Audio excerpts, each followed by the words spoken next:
Hey folks, just a short video. This is my woodshed and I have a small solar array mounted on top. I haven't cleaned up the wiring or anything. It's March 2nd. It's around 8:30 in the morning, and the array consists of 4 eco-worthy 100 watt panels and a Grape solar 265 watt panel.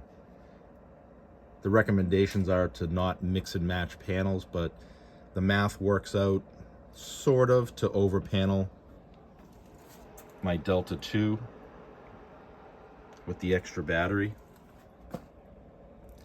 The eco-worthy panels, they're both set up in a series configuration, a 2-panel series, and then all 3 sets right there are parallel together with, of course, the inline fuses. The max series fuse rating for the eco-worthies are 10 amps, so I had to get those, and the Grape solar is a 15 amp series max, so I've got it's probably hard to tell, but it's right there in the middle. You can see the connectors. They don't look pretty, but I'll have to clean that up when the weather gets warmer. With just the eco-worthy 2 in series times 2, I would get around, the best I could achieve was around 400 watts, believe it or not. Those panels are pretty efficient. When I bought them, they're monocrystalline, but when you look at them, they look like a bifacial, but the model numbers show that they're a mono. I'm not sure how that works out. It really does look like a bifacial.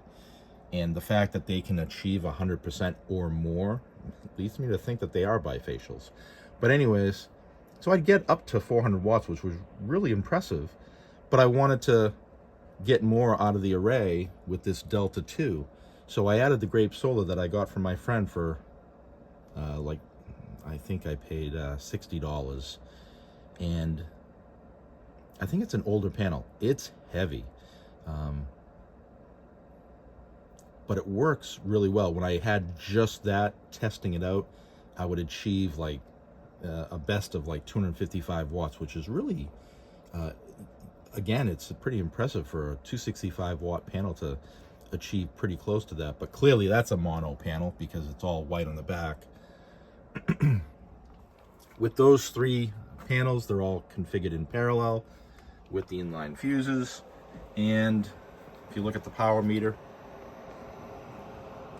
you can see we're pulling in about 440 watts, but it's very early in the morning. According to AccuWeather, this is a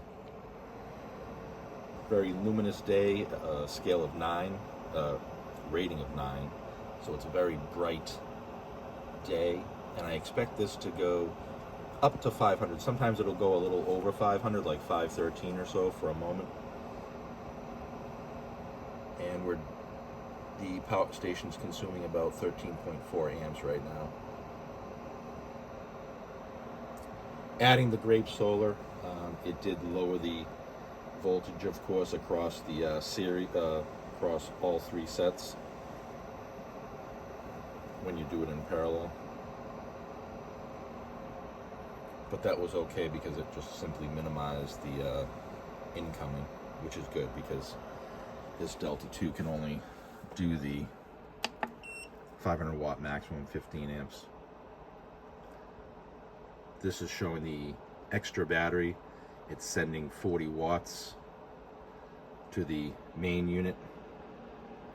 So you have the main unit 40 watts, whatever it is, plus what the solar is generating, and that's added up into the input. You have to go to the website, the app, to look at what the actual solar input is coming in, unless you have a power meter, which I do here, that I added with XT60 connectors. And I have a small heater here, approximately 500 watts, just to consume the power generation so it doesn't fill to capacity. All right, like I said, just a short video to show over paneling a Delta 2 All right, thanks for watching.